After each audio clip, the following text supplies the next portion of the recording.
And we're good. Welcome to the Coach Cameron Podcast, episode 743. I'm banned from YouTube. Yay. A soccer dad punches a kid.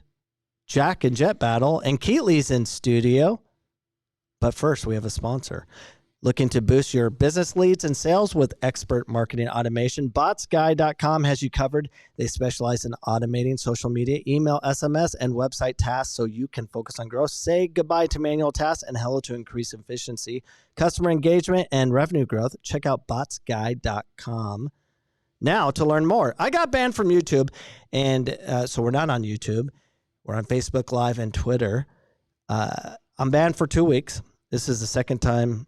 Well, I'm not banned, but I'm working on that. I'm on my second strike, so I'm just in timeout for 2 weeks, and that's awesome. So I got this email. Jack, do you have that email? Yeah. So it says YouTube removed your content. So it says, "Hi, Coach Cameron, Soccer Podcast. Our team has reviewed your content, and unfortunately, we think it violates our violent or graphic content policy. We've removed the following content from YouTube. Watch out for this one." So they go on saying, "Wow, we know this is disappointing, but it's important to us that YouTube is a safe place for all of us, you, me, and everybody. So YouTube is now safer." Because I'm not on there. Comment. Let me know. Do you want to see the video? Let us know. You don't even have a choice. Absolutely. We're going to show you the video shortly. In a second, I think. So the email continues and says this. How this affects your channel. Your channel is now has 2 strikes. Both violent content by me. You won't be able to do things like upload, post, live stream for 2 weeks. That's why we're on Facebook Live, Twitter, and working on Rumble. We'll talk about that in a second. What to do next? We want to help you stay on YouTube. So please make sure you follow the guidelines. Review your content with our policy in mind. Just always be thinking about YouTube and safety. And we understand strikes will it says understand that this strike will expire in 90 days. And that deleting the content will not remove the strike. Ooh.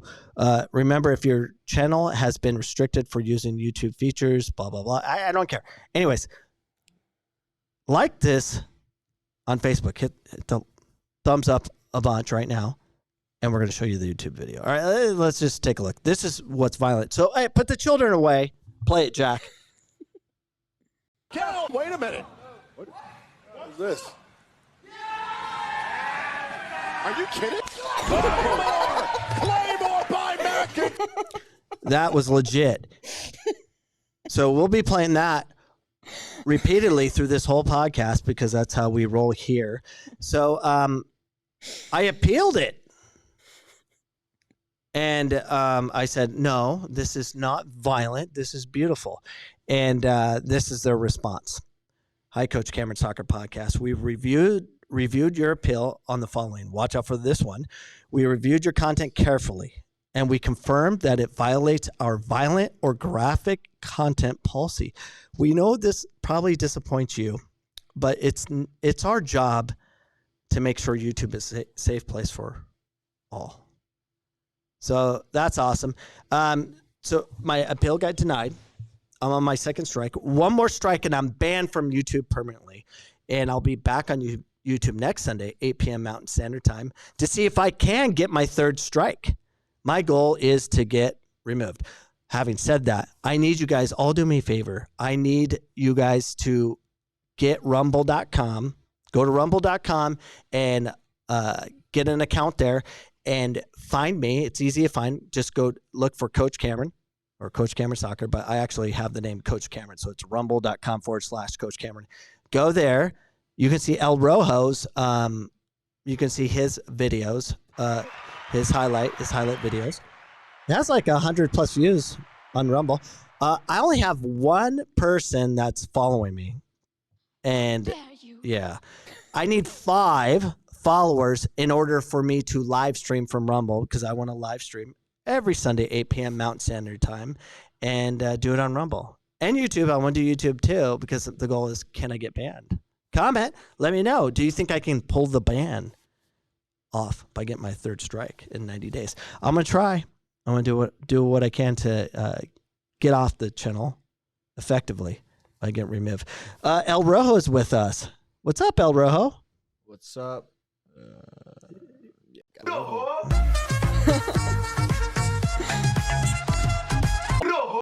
So Jack, you're now playing for CCV. Yes, I am. And you're gonna be playing in Denver. Denver coming up. Yes. What's going on there? We have like nationals or regionals, one of those. Okay, one of those. I think it's nationals.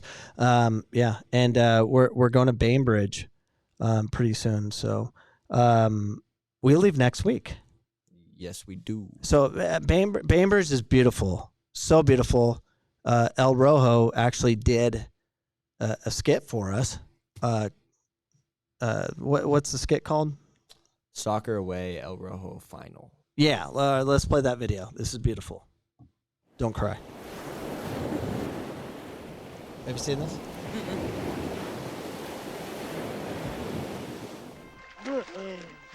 Oh, Well no. done! Well done!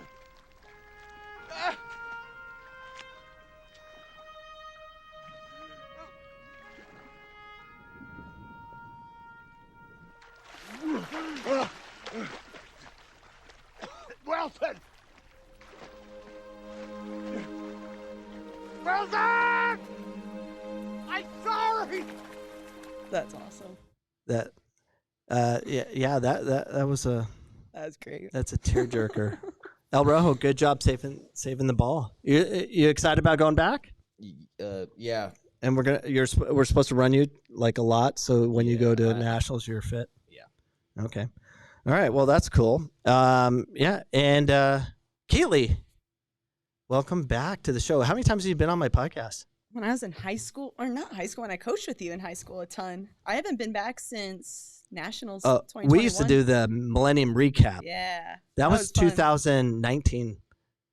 Was it? when we did a series of them. We did a Millennium Report. Yeah, it was the year that we went championship.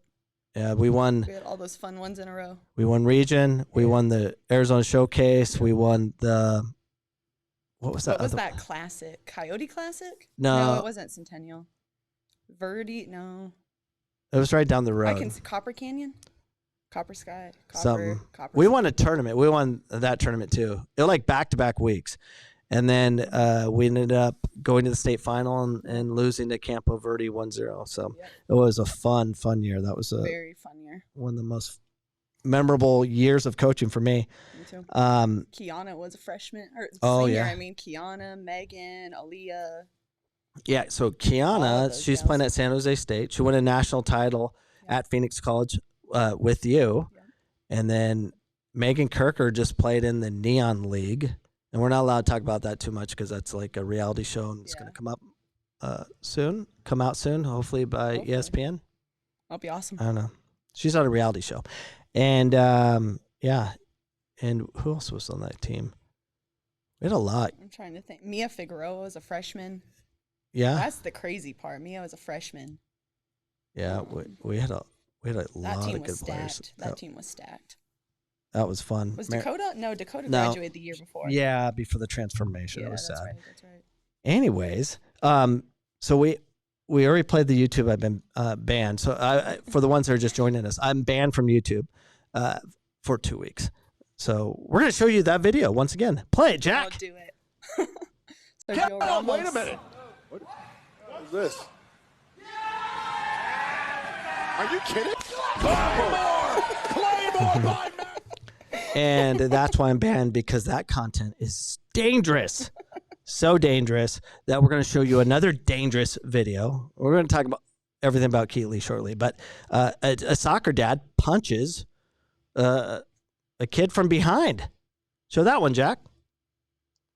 All ball first. Oh, yeah, my bad. This is our segment of all ball. Working right now. What happened? I don't know. Oh, come Hold on, I'll Jack. get it. No, I can't get it. No, it's you can't have it highlighted. Hold on, we're going to get this It's right. not highlighted. Look. Where? I'm going to try it right now. Where? See? Stop that. What do you want me to do then? Grab it. You can do it. I'll grab it right You now. got it, El Rojo. Oh my You gosh. got it. I think it's just this. Can you put Hold on. any videos in? No. Oh no. Oh. So the sucker punch is coming soon. Jack's having big time issues. It's sad. Oh my gosh. Don't Oh, Jackie just boy. pull it Jackie all boy. away. You can do I'll it. try. There. Oh, yes, Jeez. okay.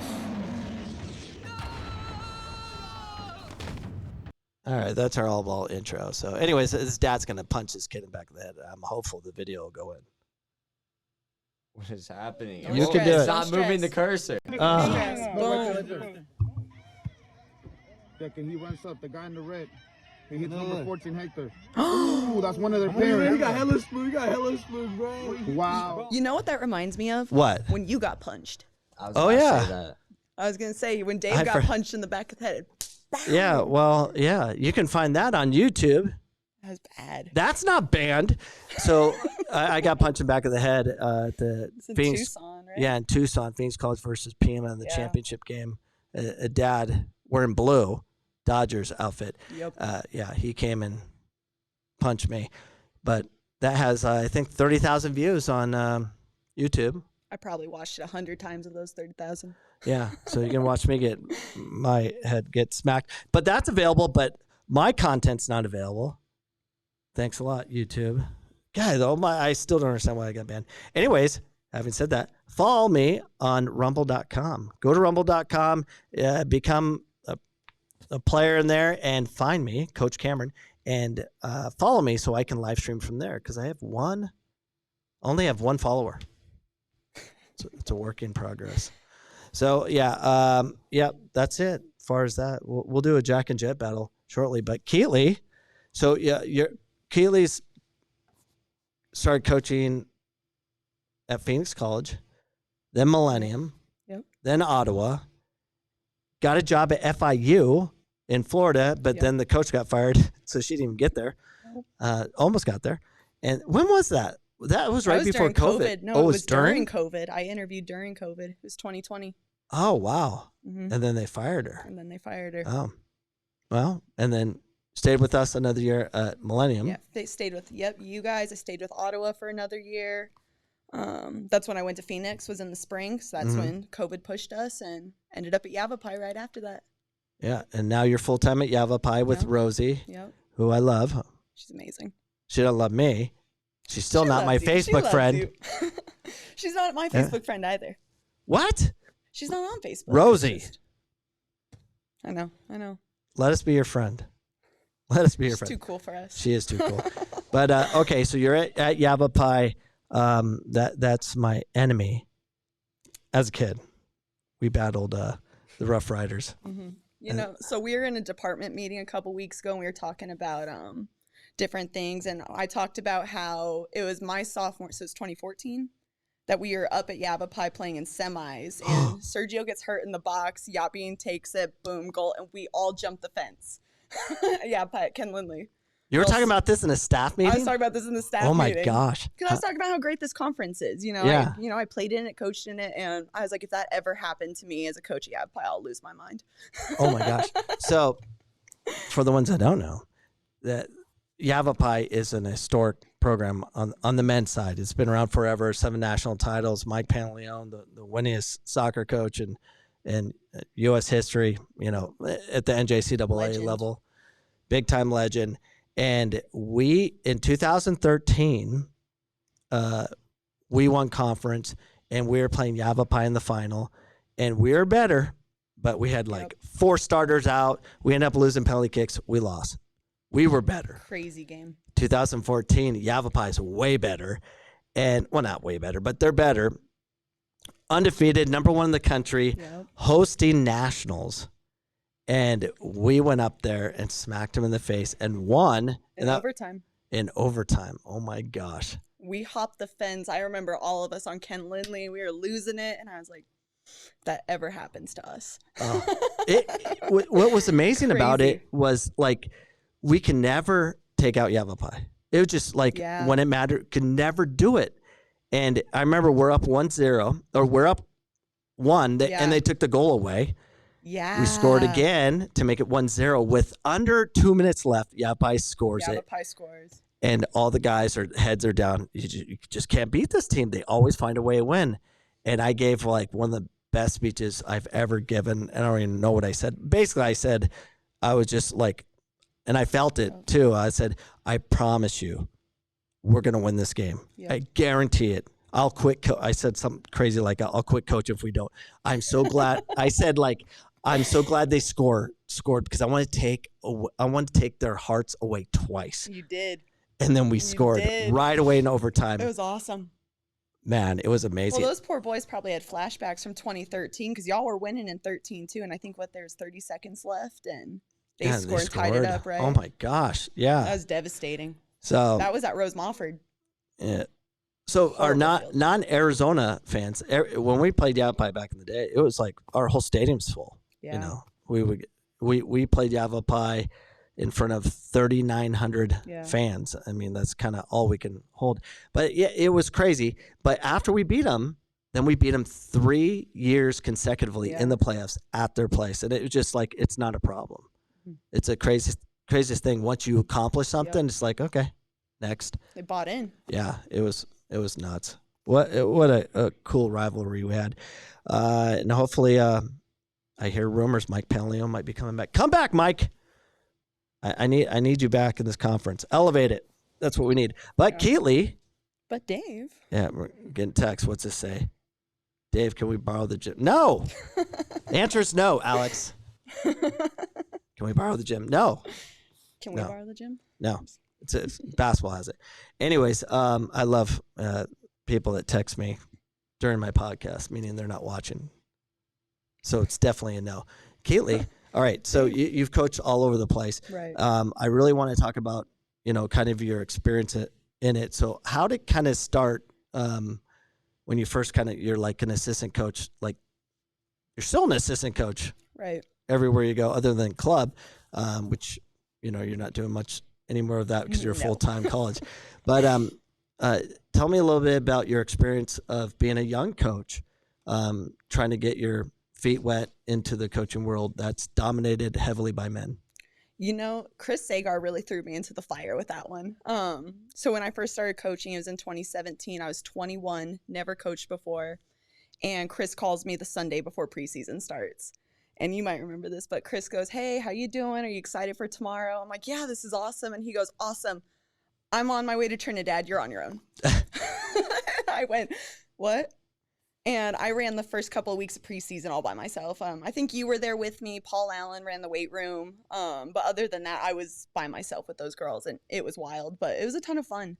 As far as in a male-dominated sport as we are, I really haven't had that many problems recently. I know when I was a younger coach, there was more of an issue of like just inappropriate, right?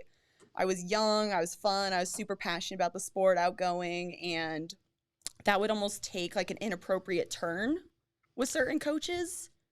And I'm going to right. I'm going to say so what do you mean by that? Like when you're interacting with coaches of clubs or colleagues? Not colleagues. I would never say colleagues. I've never had that issue with like any of the Arizona coaches. It'd be more this is going to be kind of disrespectful, but it's like the lower level coaches, club and college. Kind of the ones that just didn't care really about their image or their sport. Like they're super egotistical. And like that was maybe like ID camps and stuff where you're like networking. Anytime I was networking. So anytime we were at the bars networking or, the social functions right after tournaments, like it would turn to that and you'd be like, no, I'm here to network. That's what it's supposed to be. Yeah, you're supposed to meet people and help, network so you can help each other out. Yeah, absolutely. And like I said, out here, I have not had that issue. And honestly, every single job I've gotten besides Yavapai has been thankfully because of male coaches that have taken the steps to believe in me and have taken me under their wing, like you, Skelly Keller, Mario Felix, who was with Westmont for a little bit. And he's the one that actually got me the FIU job. Oh, wow. And then you're the reason that I got Ottawa with Skelly. And then I don't know if you remember that, but you took me to Paradise Valley. We were watching Paradise Valley play Chandler Gilbert, and this was in 17 when we were undefeated. We were going to play the winner of that in semis, and we sat next to Don Keller. And I talked to Don the whole entire time. We went to the championship. I saw Don in the stands, gave him a wave, said, "What up, man?" I met Skelly at that tournament that we can't figure out what it was. Oh, Copper yeah, something. I don't know. But you remember they Skelly? stopped doing it, but I Yeah. remember You it was remember- up at that high school. Yeah, and so Skelly walked up at that high school, and I remember looking at him and be like, hi. Oh, Alex is watching. Thanks, Alex. And the gym's not available. Basketball dang it. uses it. So I'm sorry. We lost our gym because of basketball, too. Yeah, basketball. Basketball. There's too many gyms. So you went to Ottawa. Mm-hmm. You got you're able to graduate school there. Yep. So you're able to get your master's. Where'd you play? You played here at Phoenix College, So, and yep. then you transferred where? So 2 years here at Phoenix College, and then 2 years at an NAIA in Kansas called Southwestern. It's in Winfield, Kansas. How was that? It was fun. It was fun. I mean, we were average. Like, we didn't make playoffs. The 2 years I was there, we didn't make playoffs, and we were all right. But I remember. We talked about this other podcast before. I remember when you scored a goal, because you were a center back, and you scored a goal. And I remember you jumped up, your knees were all the way to your chest, and you spun 180 or so. Because I almost had like tears of joy. I'm like, oh my gosh, he scored a goal. Oh my! It was like a corner kick or something. Yeah, it was off a corner. My teammate hit it first. I was playing like 6 or something, and I was up there. I don't even know why I was up there in the box. But she hit the crossbar, and it came back to me, and I think I chested it and hit it, and I was so excited. I jumped 2 feet in the air. I got made fun of for like 2 weeks. Like, it was almost not worth scoring. I wish I got put made fun of. I wish I remembered this before that. I would have had it. Oh, I don't know where it is. So I'm Your glad. dad posts on Facebook. I could easily find it. Oh, no. So I didn't go tell him to delete it. oh, That was horrible. Well, if your father is watching, comment Ooh. with the link, and we'll play Ooh. that video right here. So find it by the end of the show. Take it easy, Dad. It was a great video. So,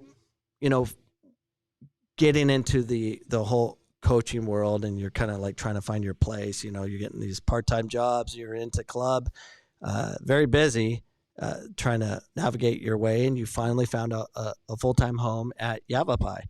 And kind of tell us your experience there. You've been there now 2 years? Going into my 3rd season. Into your 3rd season. So tell us a little bit about Yavapai and your time there with Rosie, building a program from nothing. Yeah. It's super cool. Were you her first coach? Like, were you? Yeah. You and Rosie. First time? This was kind of fun. Yeah. So Carmen Esnall. So talking about female coaches, Carmen Esnall's the reason I'm at Yavapai. Before we went to nationals, she texted me, said, hey, would you have any interest in talking to the Yavapai coach? And if you would have told me when I was at Phoenix a couple years ago that I was going to be coaching at Yavapai someday, I'd have been like, no, no shot. Right. Yeah. Well, so for the ones that don't know, Keetley won a national title here, with the first national championship one for Division II, because that's when they transitioned. And that was a cool experience. We'll talk about that in a little bit. And then after that, you guys went to nationals again. I didn't go. Oh, you didn't go. Time. Second No, time you were at Lydia was the Yavapai. second time. Okay, so you win nationals, then you go to Yavapai. Yep. Okay. And I had talked to Rosie right before that, and I had talked to Chris, and that was kind of the plan before we went to nationals, but got to experience that with Phoenix, which was awesome. But so Carmen texted me, it's like 6 o'clock at night. It was like, hey, would you have any interest in talking to the Yavapai coach? And I'm like, yeah, absolutely. Rosie called me at 8 o'clock at night. And we talked on the phone for about 2 hours. Immediately hit it off. Like, I was like, okay, I really like her. I think we're going to get along. Going into my 3rd season, we have yet to have an argument. We work really well together. She's probably one of my favorite people. No arguments? None. We've had one. Okay, good. We've had one, but it was more of a who should go in. And I said a player, and she went, what?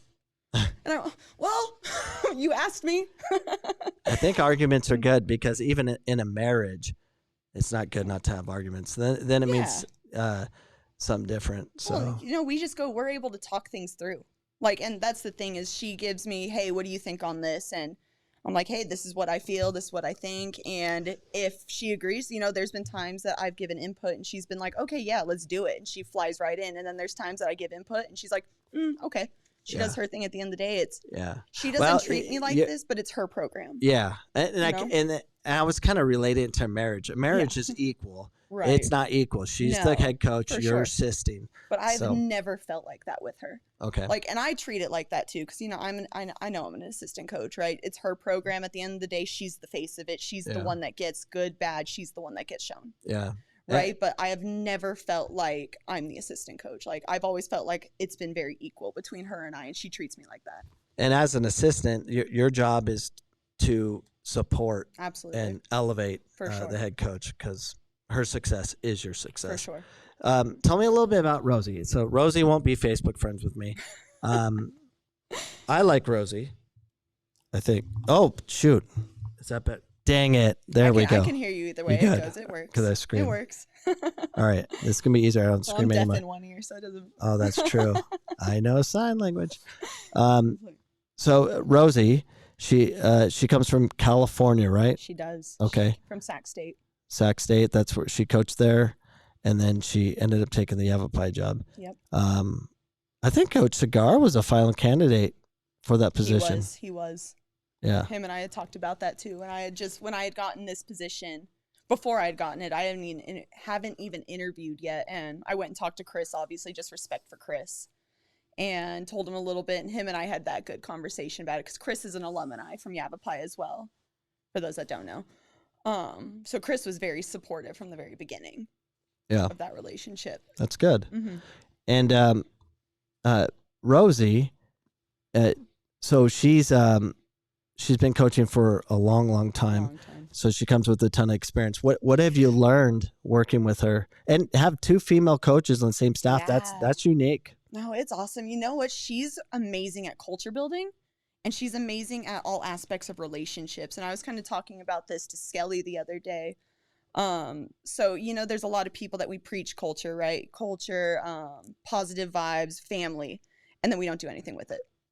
And Rosie, like, the whole 2 weeks of preseason, we're together the whole entire time. We have breakfast, lunch, dinner together. We're training together. We're having fun together. Like, the first 2 years, I'm not sure what it's going to look like this year, because we lost, well, obviously, one of our sophomores graduated. But the first week, we always go to a cabin in Munns Park. And we're all in this tiny cabin together. There's 27 to 30 of us all together. And it's just a great time. And that's what Rosie, she doesn't only preach it, but she does it. And then it's really fun watching, like, just her coaching, because it's so different from the way you have always coached. Because, for those that don't know, I played for Dave my whole life. Yeah. My whole life. Oh, segue a little bit on that. Yeah. So no, just finish what your thought, and let's come back to that, because your mom was crying. But let's go. I remember that. She's gonna sit here and go, I wasn't crying. But anyways, so the way Dave coaches, the way Dave trained us growing up is so different from the way Chris Agar coached us, from the way that Joe coached us, to Skelly, how Skelly trains. She's very relational. So even when we do rondos, right? The center backs are with the outside backs, and the 6 might be in there as well. The 8s and the 10s are together with the wings. The wings are with the 9s. The Right. goalkeepers are usually with me, but if the goalkeepers are playing, they're with the center backs. And it's very methodical the way we do things, and it's building that relationship. So if I'm a center back and my outside backs are my 2 wide players in the rondo, like, I get used to them being there. Yeah. So I know if Samantha is my outside back, and in the rondo I see Samantha there. When I'm in a game situation, I see Samantha there, and it's just natural. And I haven't seen that from any other coach. Yeah. And so from a soccer perspective, she's very methodical. We'll be sitting in the office, and we have practice at 1, and it's 12:50, and I'm like, we got to go. Rosie's like, yeah, but this is, and I'm like, okay. She thinks of. Oh yeah, everything. She's awesome. Yeah, that's very good. Like, for me, everything you're saying, what Rosie does, totally makes sense, and that's. I would love to be able to really pay attention to each player and how they get along and what positional and all that stuff, which you should do. But my days like I got to mow the lawn and water the grass and get in a fight with somebody. Maintenance. And paint the lines, or I'm doing everything but planning sessions. Well, and I describe you as like creative. Like, we were always so creative with you, and you allowed that for us. Like, I remember just training and I don't remember a lot from club soccer. Like, I really don't.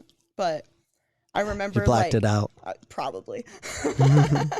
But I remember doing like a lot of the moves and technical stuff, and then we'd put it into play, and then we would just play, and that was the best part about it. So Yeah. we just got to play, and it was creative, and we never, I don't want to say we never got yelled at, but it was very rare. I was a crazy person. The thing is, I know, but I don't remember as much as, the players would remember. But I remember the funny stuff. what, like teeth popping out or? The teeth, you know what? That actually, that's hilarious you say that, because I do remember there was one game that you were yelling at us. I don't remember what we did, and your teeth popped out, and we were all 14 years old going, like trying so hard not to laugh, but at the same time we were like, yeah. I love how my teeth having the ability to fall out. My wife's always like, you need to get those screwed in. no, it was so great. And it keeps me where I'm supposed to be. It keeps Relieved our perspective. tension. Relieved the tension. Well, if I scream too much and they do pop out, that means I said too much. But if they screwed in, I would never know. So let's talk about your mother. Your mother cried horribly because Yes, I robbed I did too. their child, and Keetley cried. So Keetley was playing on the 95 Hammers, but she was.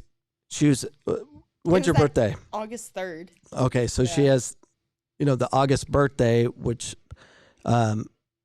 she's up in a different class. So it was a lot of your classmates. Before they had the soccer change. Like now they're trying to do it like Europe, where it's your age, January your 1. year, yeah. Yeah. And this was August 1, so it was the school year. So I wanted Keetley to play with the 96s, which was a better team, by the way. It No was offense. a better decision. It was. And and I had to deal with Mom and Keetley, and they're all crying and But I joined. yeah. Well, you had no choice. Either that or And I loved it. what? Loved it. Anyways, it was a great decision because Yep. we would train. Shoot, when I first had the 96s, we were training 4 or 5 days a week. Yeah, it was a lot. 5 days a week, just dribbling nonstop. Those moves, Everything. reverse step over, all that. Yeah. That made me a better player. I remember Yeah. just training 5 days a week. I became a completely different player. I was still pretty young, so I was like No, you were. You my had hair. 30. Yeah, I have You had hair, hair, just dude. not here. So I made her cry. But we're gonna take a small break because we have a Jack and Jet battle. We haven't done that in a while. So Jack, tell us a little bit about this video. What's happening here? What are you battling Jet on? I'm battling Jet on like a skill course, and then we end up first one to hit crossbar. Okay, So, yeah. play the video. I'll try to get first try. So, see how it happens here.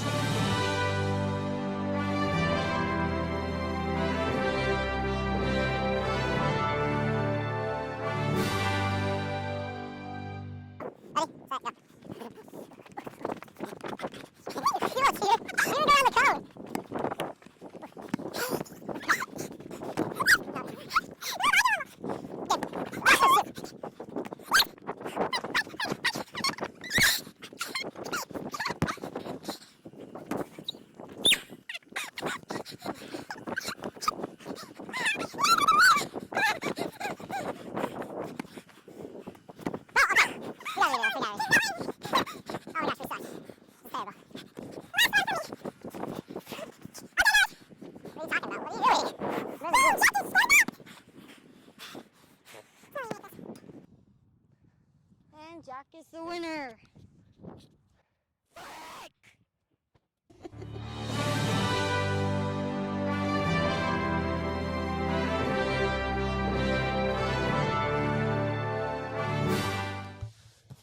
So does it look like I have a delay now? Yeah. Oh man, comment. Let us know. Are we delayed? That would suck. So, anyways, but our voices can be heard. That's all that matters, I guess. Can't tell. But anyways, if you like this content, like and subscribe at Rumble, rumble.com for the ones that are just joining us. I've been banned from YouTube, second time, for showing a video like this. Yeah, you got to stay on it. No. Oh, man. Come on, Well, El Jack's Rojo. going to try to put this video. There we go. Wait a minute. What is this? Are you kidding? Claymore by Mac. And that's why I was banned from YouTube for that video. I did protest, and they came back and said, no, to protect the people from the horrors of that video, we're banning you for 2 weeks. That's why I'm not on YouTube. So go to rumble.com, find me. I'm rumble. Just go rumble.com, search Coach Cameron. You'll find me. That's my username. And please, what is it over there? Like it and follow. I have 1 follower now. I need 5 to live stream from there, so I don't get knocked off by YouTube again. That's ridiculous. Anyways, back to Keetley's with us. So Keetley, if you could give any advice to a young female coach thinking about getting into the college game or making it a career, what advice would you give to her? Jump in and grind.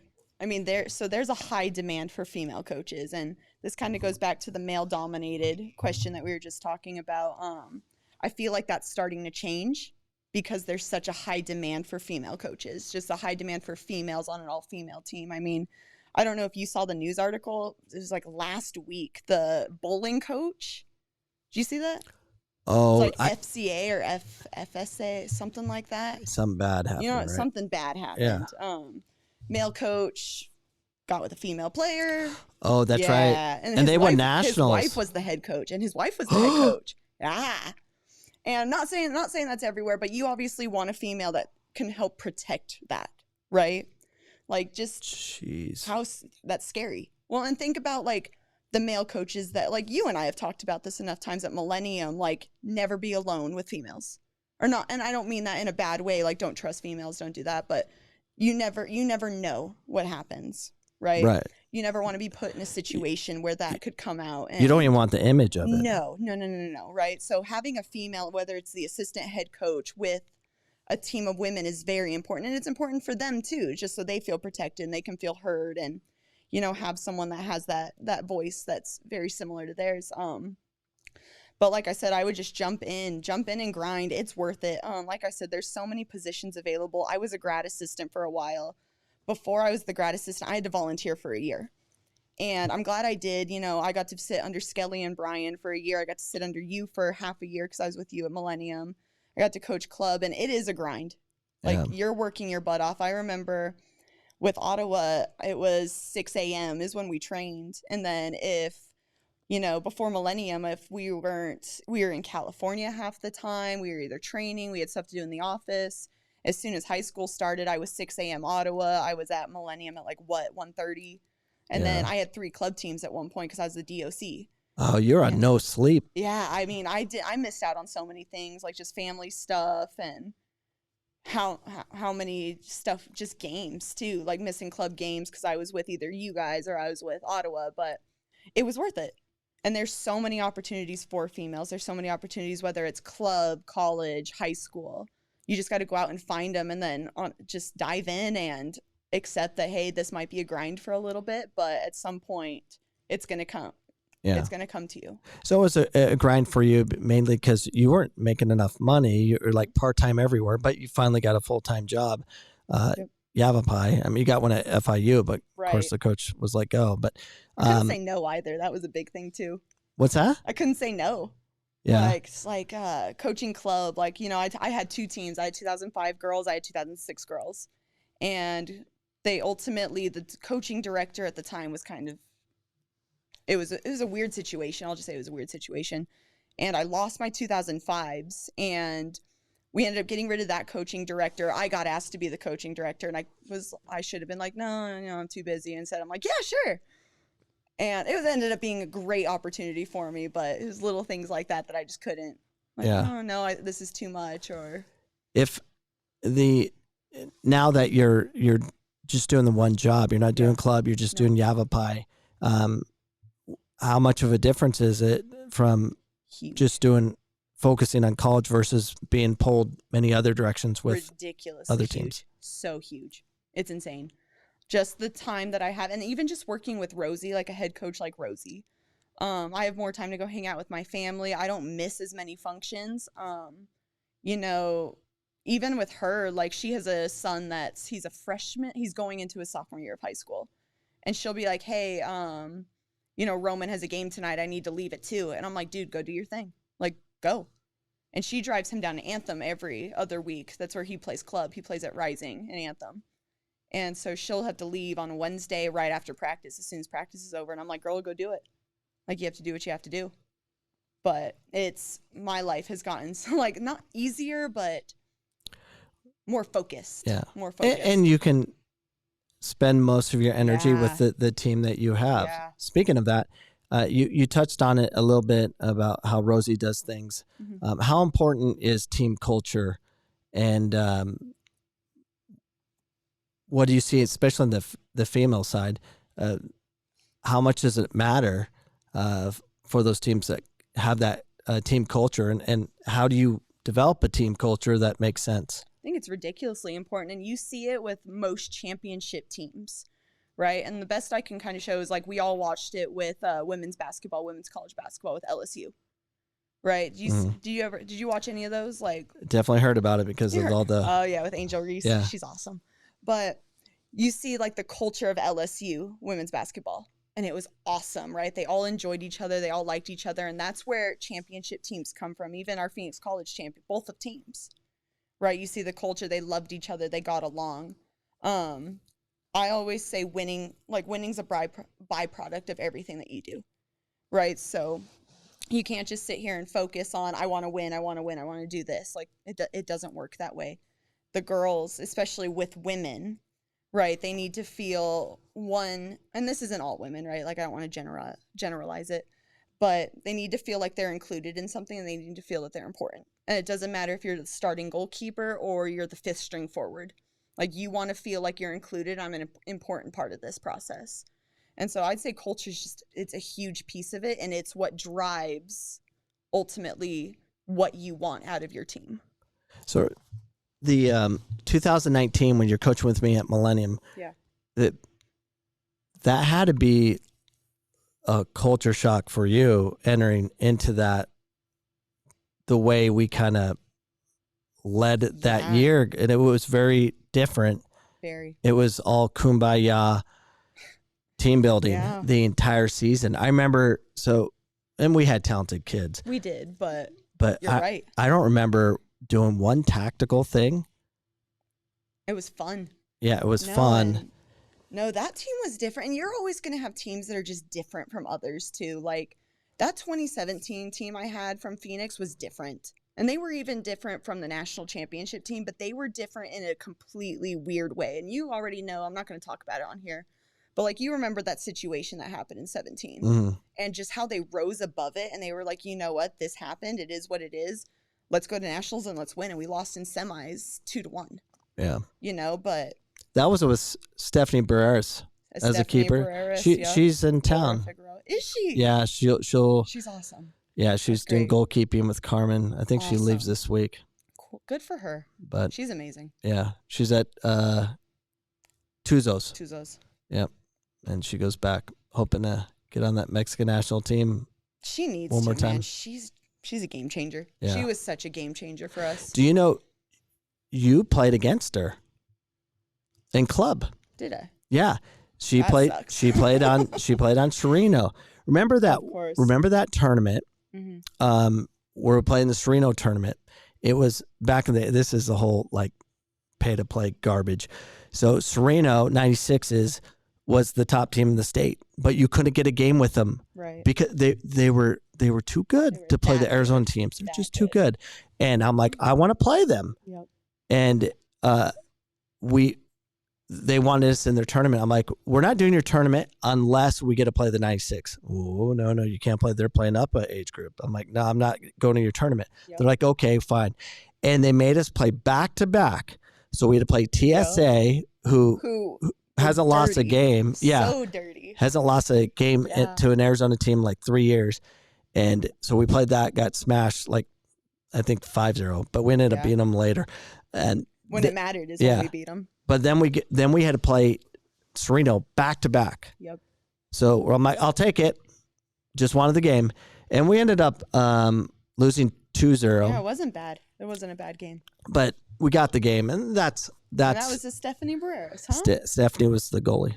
Dude, she was a game changer. Yeah. She changed everything in that 2017 team. And not that we were bad, but because we were good. We had Laura Figueroa. That's when, what's her name? Ellie.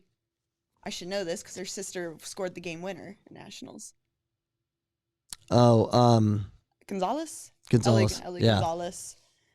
She had a ton of goals. She had like 38 goals. Dude, she went off her freshman year. She went off. She was fast. Yeah. And now she's a nurse. Is she? Killing it. That's awesome. Making the Go money. on. Go on, Ellie. And That team was special. what were we? How did we even get to this point? We're talking culture. We're talking about culture. Yeah. Well, back to that 2019 team. So Yes. I remember we had talent. We just had fun. We did team building nonstop. And that was Yeah. the most fun group I've ever been around since. Yeah. And I remember going to our first game against Sunny Slope, and Sunny Slope was good. Mm-hmm. They're pressuring us all over the place. And we were unbelievable. Just moving the ball, boom, boom, boom, boom, everywhere. We did the double dummy play. Is that the one we scored off of? Yeah. We scored on that, We right? scored on it, and we didn't work on it, Yeah. the previous year, but they were so like You know what my together. favorite- you know what my favorite memory from that 2019 group was? When we played Paradise Valley. Oh, And, I mean, we were smoking them. We were killing them. And halftime, I know Coach wanted to cancel the game, and it was raining. It's just miserable for these poor girls. And I don't remember who came up to me at halftime, but I was so annoyed because the ref was, I forgot what he was doing, but they're asking me questions, and I'm like, yeah, that's fine, go ahead. And all of a sudden I turn, and our team and Paradise Valley are in the middle of the field. They're in the half. They're all arms the all bro around up. each other. Yeah, doing a bro up. mhm. And they're just all talking and singing. And I remember the ref was like, all right, we got to get the game going. So we go over. We're like, girls, we have to get going. And I remember Jordan Coombs looked at me and she goes, we're not done yet. She goes, we're introducing everybody. We're not done. And I was like, we're not done. We're in the middle of a game. Okay. And like they took 5 more minutes. They introduced each other. And then we played music. Do you remember? We played music for the rest of the game. And that was before the mercy rules. Oh yeah. And we just played for the last 40 minutes and just had music going. And I remember them doing the YMCA on the field. And Yeah. Crazy. We destroyed them, but we did. we did it in a way that was appropriate. We didn't do it to demean them. We were very respectful. We were kind, and we played the game the right way. Yeah. We weren't going through players or anything No. like that. We were just playing the game and very kind. Yeah. And we ended up scoring like 136 goals that year. And then we Wow. led the state in goals scored. And then next year they created the mercy rule. AIA Ridiculous. is garbage. Ridiculous. Jackson on cue. But How dare there you go. Thank you. The AIA is Do you like my videos on Facebook? Did you see the one with your, all right, Crazy Dave now, AIA. oh my Did you gosh. see that one? No, I saw That was when they put us on the East-West field. oh my gosh. That was horrible. That was so bad. AIA is the worst. Only because there's no one competing with